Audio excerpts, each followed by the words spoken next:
This is the Your Kick-Ass Life podcast, episode 38, with guest Sass Petherick. Any links and resources you hear in this podcast can be found at yourkickasslife.com/38. This is the Your Kick-Ass Life podcast with Andrea Owen, a no BS guide to self-help and badassery. Because ladies, let's face it, life's too short for it to not kick ass. And here's your host, the girl who serves it up straight with a side of crazy, Andrea Owen. Hey there, ass kickers. Andrea Owen here. Very excited to bring you episode 38 with our guest, Sass. And I am here to tell you a little bit about her before we jump into the episode.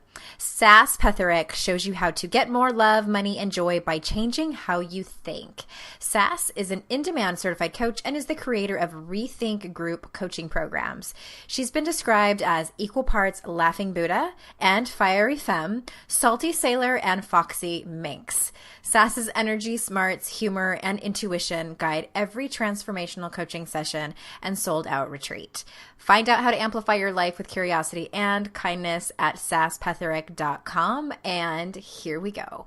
Hello there, ass kickers. Welcome to another installment of the Your Kick-Ass Life podcast, and episode 38 already. And I'm here with the amazing ginger Sass Petherick. And am I saying that correctly? You sure are. Okay, good, because that's why I've been saying it. That I would have felt like an a-hole. No, it's all good. All good. Okay, good. A Kiwi living in London, and super glad to have you. Yeah, it's so cool to be here. So cool. I am fascinated with you and what you do, and you guys, you have to head on over to her blog. I mean, you could go there now while you're listening to this podcast, unless you're driving, of course, and read some of Sass's work. I mean, I was just talking to her before we started the recording. I'm like, have you thought about writing a book? Because your writing is so entertaining, and it just brings the reader in, and that is a gift, and I applaud you for that. Well, thanks, honey, because you are already an official writer, right? You've got the stamp of approval with your book, which I love, and it's a dream of mine. It's on the back burner. Yeah. Well, as Sass was telling me before the recording, and as you guys heard in her bio, that she's doing work to get her PhD. So you are a writer. Even a master's degree, college, you're a writer. You write a lot. So, yeah, power. Yeah.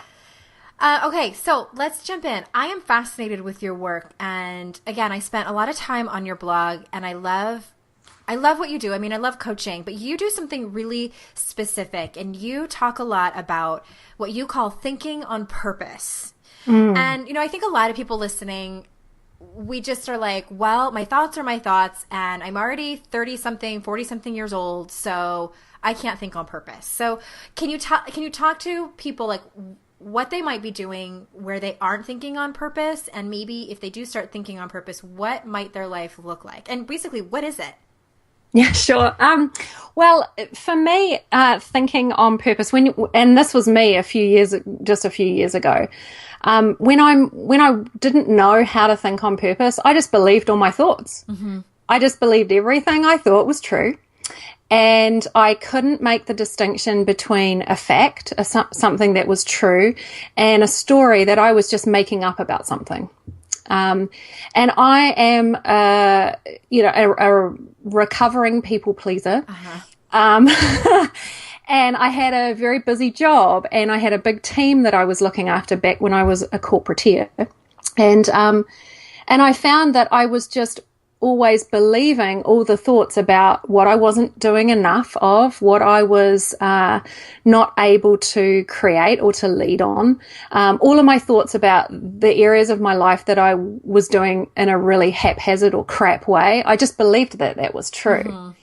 And so it never occurred to me that maybe they were just inherited voices, inherited beliefs, things that I just never questioned, or that they were just ways that my mind was used to thinking. And when I started discovering like cognitive work, and cognitive coaching is what I do, I realized that I'm not actually my thoughts. I'm thinking my thoughts. A few years ago, I was someone who did not think on purpose at all. I just believed all of my thoughts. I couldn't distinguish between a fact and a story that I had just made up about something. So I kind of lived believing all my assumptions and expectations and ideas were true. And it was like crazy town in my head, and I was the mayoress, and it was really exhausting, right? Because you can't, when you believe all your thoughts are true, it's like you're kind of reacting all the time to the noise in your mind. It's like damage control. Yeah. That was how I lived my life. And I found it really difficult to kind of access what I was feeling even, because I just seemed to be in a constant state of reacting to whatever drama was going on in my mind. And it didn't help that I was probably about 50 pounds overweight and drinking a lot to kind of avoid having to deal with all the crap that was in my mind. So I was like the poster girl for craziness. Yeah. And but very high functioning, which is never a good thing, I found. I think that's a lot of my listeners. So yes, they're feeling high functioning crazy people. Yeah, I like that term. I have found my people. Yeah. Yes. And it was just a thing to do, right? To just really think all kinds of crazy stuff was true. And so, like, criticism, for example, would really throw me. Like, if anyone, and I had quite a big job. I worked in a corporate organization in London in financial services. I had a big team. I had lots of expectations of me. And if I was criticized in any way, I would be, like, on the surface, probably seem to wash off me. Inside, I was just like the 6-year-old girl crumbling, swinging my legs on the big chair, just feeling like I didn't belong there, and that I was basically crap at everything. So I had this kind of like crippling, sabotagey voice in my mind the whole time. And I just believed those thoughts, and those thoughts weren't thoughts that I had created for myself. They were thoughts that I had heard from my childhood, from my family, from kids as I was growing up. I was bullied as a teenager. I always kind of had these just negative folks in my life, and I just never thought that I could question what they were saying. And so if you hear something often enough and you believe it, it becomes a kind of operating way. It's how you show up in the world, is you just believe that stuff's true. And when I started, I worked with a coach myself, and I found that what I was able to start doing, and this was after a period of like stress burnout where I really lost my shit. And I found that actually I didn't have to believe all of my thoughts. I could actually start to see that I wasn't my thoughts. I was thinking my thoughts. And if that were true, there was a gap between me and all the crazy stuff in my head. And when I started to choose the thoughts that I wanted to think, things started to really change for me. Like, I was able to just see that thoughts were not necessarily true things. They were just ideas. And whatever I gave my energy to, I would create evidence for. And so I could see that if I started to create evidence and find things that were true about thoughts that served me, things really started to move. And within a couple of years, I was able to let go of my ambition in my corporate job. It just didn't seem important anymore. And I was able to let go of the idea that you really can find work that is meaningful and feels really true and aligned to who you really are, because I was able to find that out by not believing all the noise in my mind. Underneath that was who I really was. And so I found coaching, and I found my real purpose. And that kind of idea of just choosing the thoughts that I want to think and believe and creating evidence that they are true, it's helped me to create a life that is unrecognizable to the me 3-5 years ago. And it's kind of about time, like I sort of feel like the first 40 years of my life were very much about grief and loss and just crappy stuff happening a lot of the time. I had a series of really bad relationships. My mum died really suddenly. I've had a really difficult relationships with my family. Moving countries a couple of times didn't help. And, it's been this kind of non-stop sort of merry-go-round of drama that is just quiet now. And now I get to choose what I want to think, how I want to engage with the world, and who I want to show up as. It's amazingly freeing. That's fascinating because as I'm hearing you explain it, and it sounds exactly like the work that I do. I just call it something else. So I call it, well, what a coincidence. We're both coaches. Like I'm shocked. But I call it, managing your inner critic, managing your inner gremlins. And I love that you said in there that after a couple of years, because I think a big misconception is that we learn something, we learn these tools, whether we get them from a free ebook that we download, we go to a seminar, we listen to a podcast episode, or we work with a coach. And we're looking, I think many women look for that magic pill, look for that magic tool that's going to quote unquote fix them. And if I'm understanding you correctly, because this is what I preach, and I'm never wrong. So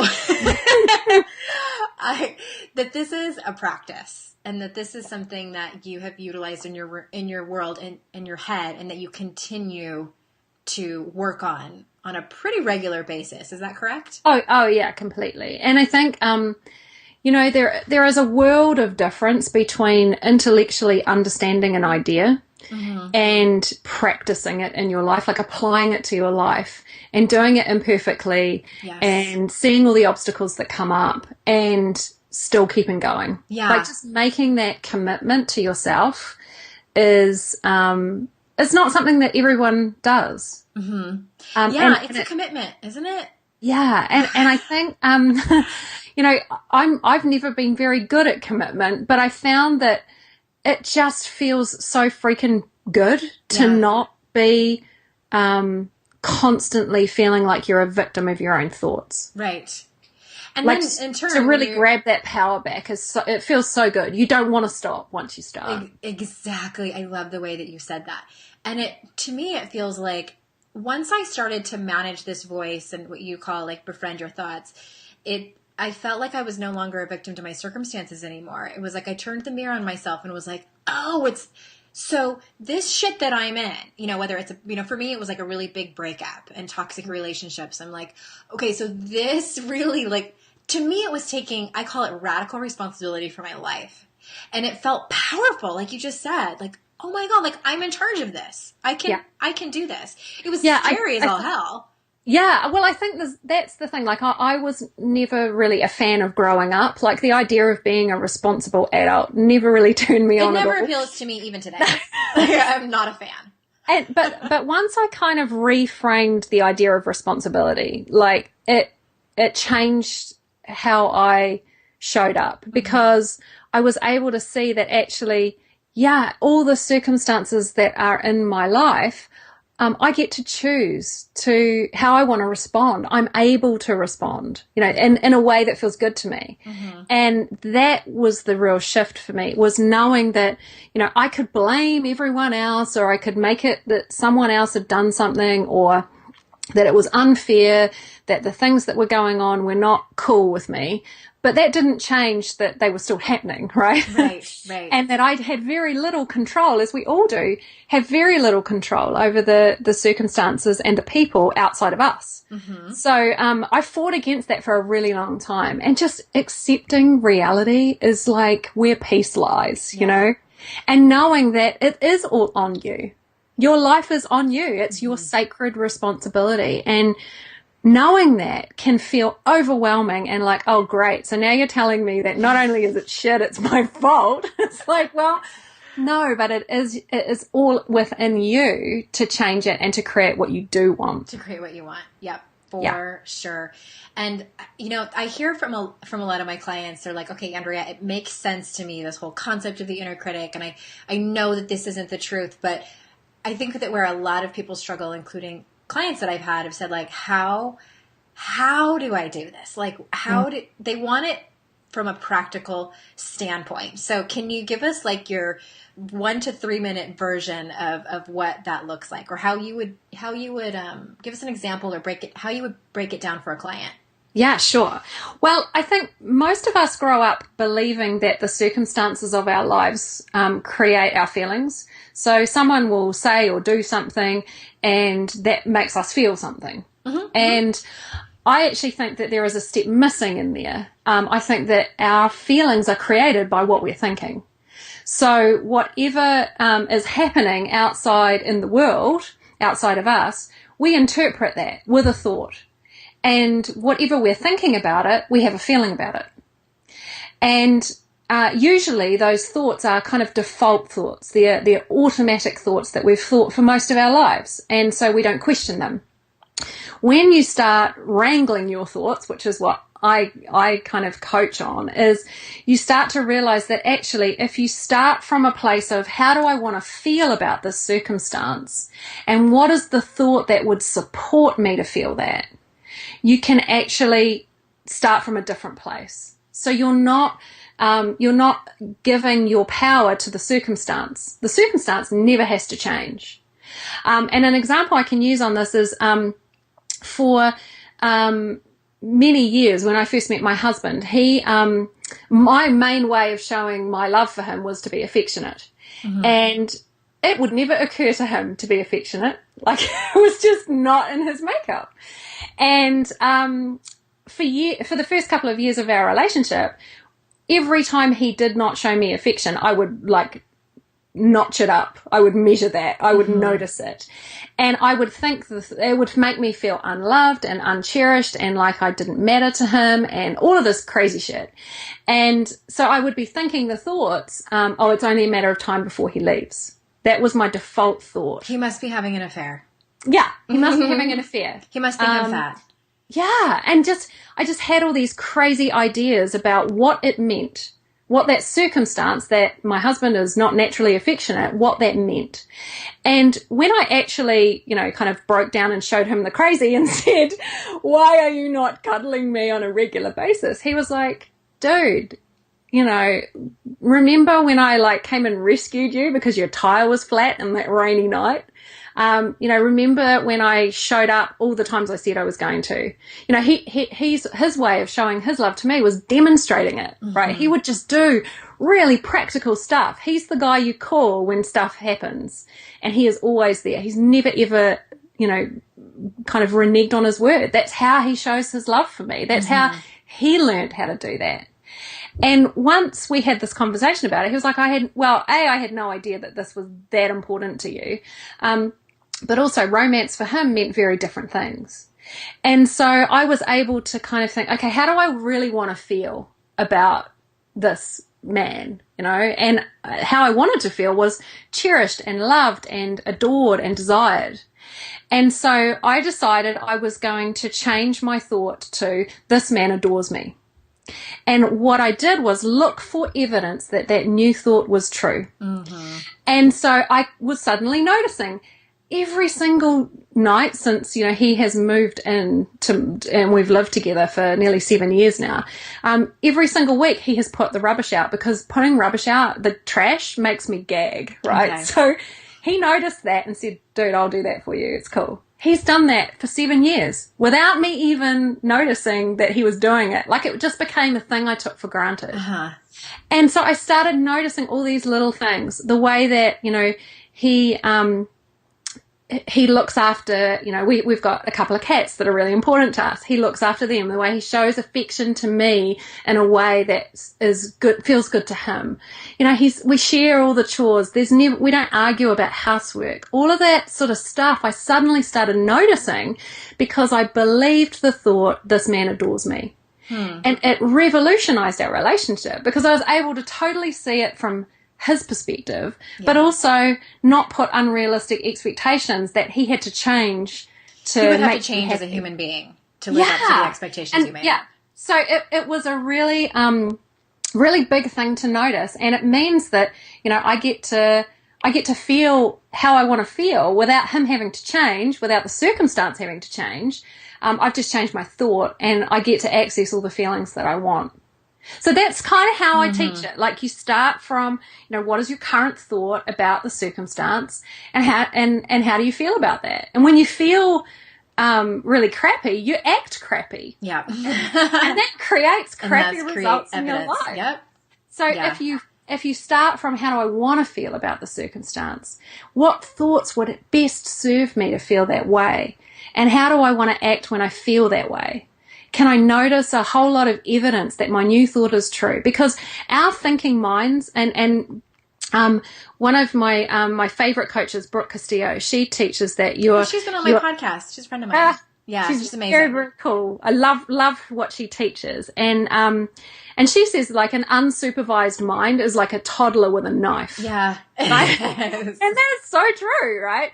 So if you're gonna start thinking on purpose, you need to actually start choosing the thoughts you want to think, and creating evidence that those thoughts are true, so that your mind starts to replace your default thoughts with new thoughts that do serve you.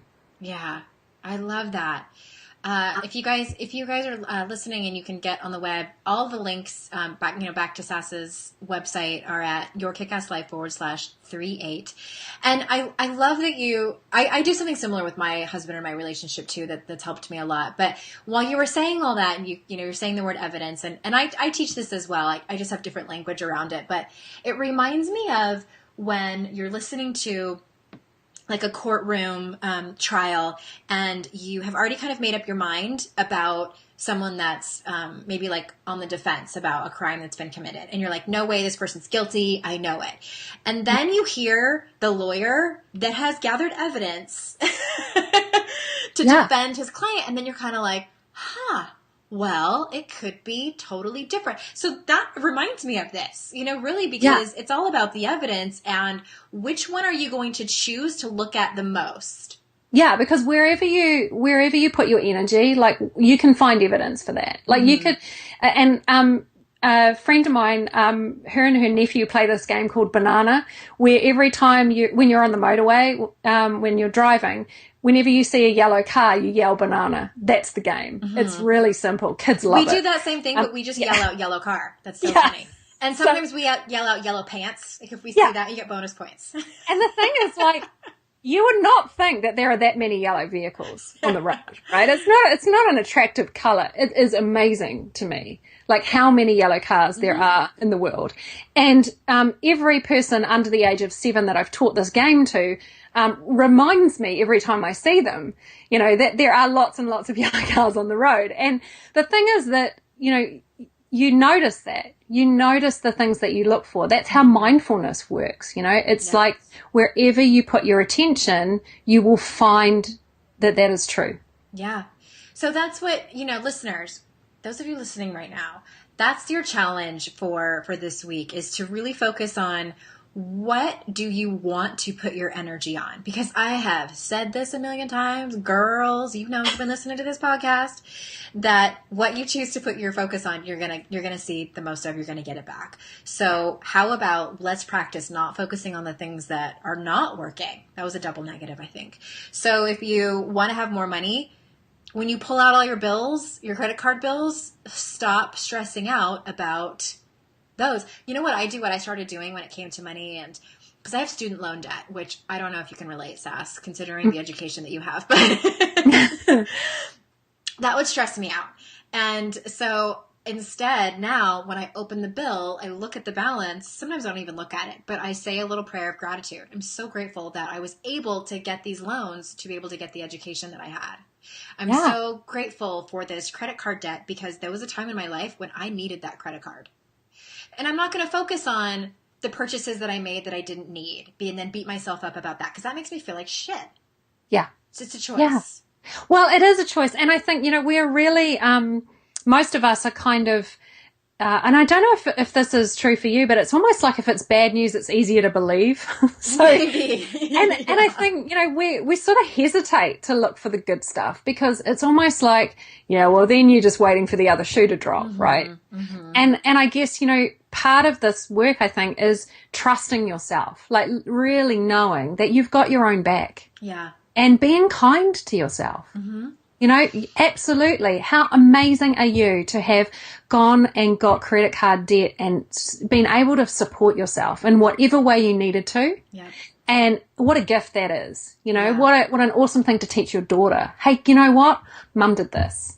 You know, mum was able to take care of herself. I mean, that's an amazing thing to do. Yeah. And I guess, you know, the thing is that you can always find the negative to it, but why identify with that? Why make that part of your makeup? Because it's absolutely within your power to decide differently. Yeah, it's interesting. It's kind of off topic, but very similarly related is, you know, I do a lot of work, follow the work of Brene Brown and do her work in my practice. And she talks about foreboding joy and that we have a really hard time leaning into joy. And she actually claims that in her research, it is the hardest emotion to feel because it's feeling really vulnerable. And we're so afraid, like you said, the other shoe dropping. And when is it going to be taken away from us? I can't deal with that pain of my marriage falling apart. So I'm just not going to lean into this. It's gratitude. I don't think so. It's just it hurts too much. It's going to hurt too much. So I think that might be where it comes from. I love Brene's, quote that she uses about, you know, being in the arena and not worrying about who's in the stands judging. Yeah. And, you know, for many, many years, I was the person in the stands judging. Totally hold my hand up to that. I felt like it was so much easier to not step up, like to just be the person who had the snarky sense of humor and, you know, kept that up as a real part of my identity. That was almost like a way of keeping people apart from me, of pushing people away. So I would always be the first person to kind of say the thing that people didn't want to hear, you know. I mean, and it was almost like a badge of honor. And I look back now and I just think, well, I was afraid of being vulnerable. Absolutely right. And afraid of being joyful. She calls that your armor. And totally. I just went to her national training. I think you know this because we're in a little group together. And her whole, I'm so excited about this work. Her whole work is around this metaphor of the arena. And, you know, we go into the arena and we wear armor. And for everybody, it might look a little bit different, but typically it's like you just said, like sarcasm and cynicism, people pleasing, perfectionism, control, foreboding joy. Like these are all things that, you know, we armor up before we go out into the arena because it is scary as hell to go out there. And she has this whole metaphor about who's in the cheap seats. You know, those are like the anonymous people, the critics, the box seats. And it's fascinating work. And I will link to that in the show notes to her books, Your Kick-Ass Life /38. And I did not expect that we would talk about this the entire episode because I had other things lined up that I wanted to ask you about. But I think my listeners are so curious about this. I want to ask you one more thing, a little bit off topic before we close it up. And that's about boundaries. Because I think, you know, boundaries, it's like, I say the word and I feel like this collective, like, Yeah, I know. It's kind of become almost like a cliche. Let's talk about my boundaries. Yeah. Let's talk about self-help, personal development. It's like, it goes hand in hand, right? Yeah, it kind of makes me gag a little bit They too. need a better word for it. We totally do. Can we change it? I mean, and while we're at it, we need a better word for blog because that's always just sounded like snot to me. Yeah. That's funny. But yes, boundaries. And I know, I feel like a lot of my listeners struggle with that for various reasons, but one of them being is that nice people, like nice women, don't set strong boundaries. And that it also goes along with people pleasing. So can you give us your best tips on boundary setting? You know, what would someone who is very new to this do in their life to start? Well, you know, I think that part of the problem I have with boundaries is that I think it's had really bad press and it's been delivered really badly as well. The way I see people teaching boundaries, I kind of shy away from. So I consider myself to be quite a nice person and I have very, very strong boundaries. But the way I see boundaries is that it's nothing to do with anyone else. So for me, a boundary is a decision I make to take care of me in any given situation. So if a boundary is crossed for me, it's got nothing to do with the other person because I think that ends up in ultimatums or manipulation, right? So when we say, well, you've got to do this or I'm going to do that, it's kind of like, whoa, hang on, that's the bit where it feels really unkind and icky. Whereas for me, it's like, oh, okay, no, you've decided to do that. Well, that's cool. You get to do that. I'm just going to do this. Right? So I'm just going to take care of me. I'm going to do whatever I need to do to take care of me. And I guess like a good example of this is, I have a friend who is, she, and this is kind of her story, so I'm just thinking about how best to explain this, but she is unable to say no, like, to anybody. Like, to her, if you say no, it's like you are being completely rude and you are risking being unliked. And so when we looked at like what her boundaries were, she didn't have any, really. Like, she was perfectly happy to go along with what anyone else thought and wanted to do.